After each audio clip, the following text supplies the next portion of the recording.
Okay, ready, go. Zack has a second question in continuing the discussion.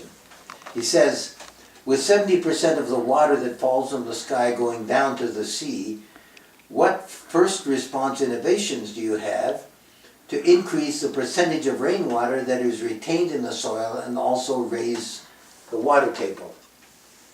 That's a very important question, Zack, and there are a number of things from simple to complicated that people have tried that actually work that I've seen in operation.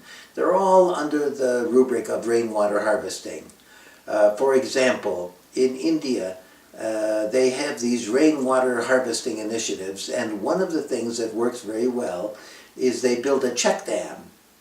And that check dam is built at a place where it can trap the rainwater, and it's built at a place where there tends to be a porous pebbles and rocks forming the bottom of where the water collects. So the check dam stops the water long enough that it percolates down to raise the water table.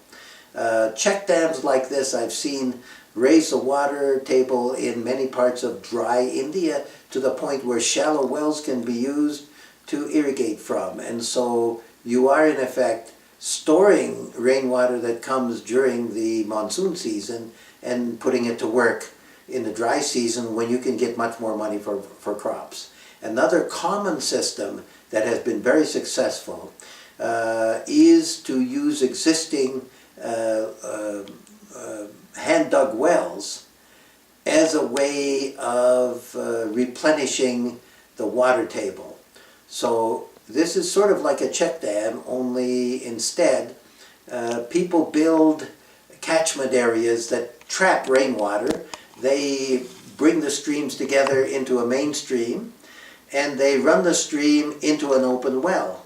So the open well keeps having rainwater from the monsoon going into it, and the water percolates through the bottom of the well, replenishing the water table so that there's water supply during the time of the year in the dry season where water is usually scarce, and then they can grow crops that they can sell for 2 or 3 times what their market value is during the rainy season. And those off-season crops, the ones that work the best, are off-season fruits and vegetables, crops like sometimes tomatoes and so on. So those are some of the options. I'm sure you can come up with more, but there are lots of options, and people have used their creativity for generations in many places making that happen, although there are many places in the world where they still don't do it. So good luck with your work.